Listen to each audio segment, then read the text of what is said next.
ఎందుకు నువ్వు తారక్ ఫ్యానిజం చేస్తున్నావు అంటాడు. సిల్లీ క్వశ్చన్ అది. తారక్ మా కోసం ఇంత చేస్తున్నాడు. ఇట్లాంటి మా హీరో ఎన్నో చూసిండు. మా హీరో దగ్గర నుంచి నేర్చుకునేది ఏంటంటే లైఫ్ లో చూడలేనంత లో చూసిండు. నా పర్సనల్ లైఫ్ లో ఏదైనా ఆటంకాలు వచ్చినా గానీ, ఏమన్నా ఇబ్బందులు అయినా గానీ, అరే నాకంటే నా హీరో ఎక్కువ ఇబ్బంది చూసింటారా, ఇదేంటి వచ్చు ఇన్స్పిరేషన్ గా తీసుకుంటాం. వద్దు, just want to see Tarak కన్నా బిగ్ స్క్రీన్ అంతే, వేరే ఆశలు లేవు. ఒక సినిమా కోసం 20 kgs తగ్గి సినిమా తీస్తున్నాడు. లైక్ అంటే నువ్వు లిటరల్ గా నువ్వు అర్థం చేసుకోవాలి. నాట్ ఏ సింపుల్ థింగ్ అది.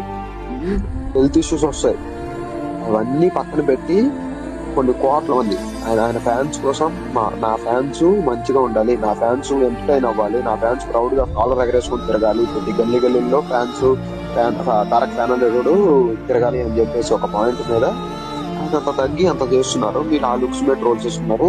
Next coming to the point, acting వస్తారా?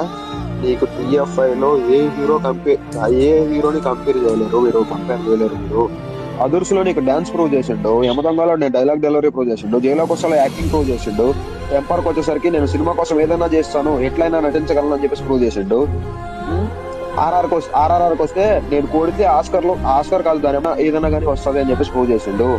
రేపు వచ్చే సినిమా తోటి మాస్ అంటే ఏదో చూపెడతాడు. ఇప్పుడు దాకా చూసింది మాస్ కాదు, రేపు వచ్చే సినిమా తోటి మాస్ ఎందుకు చూపెడతాడు.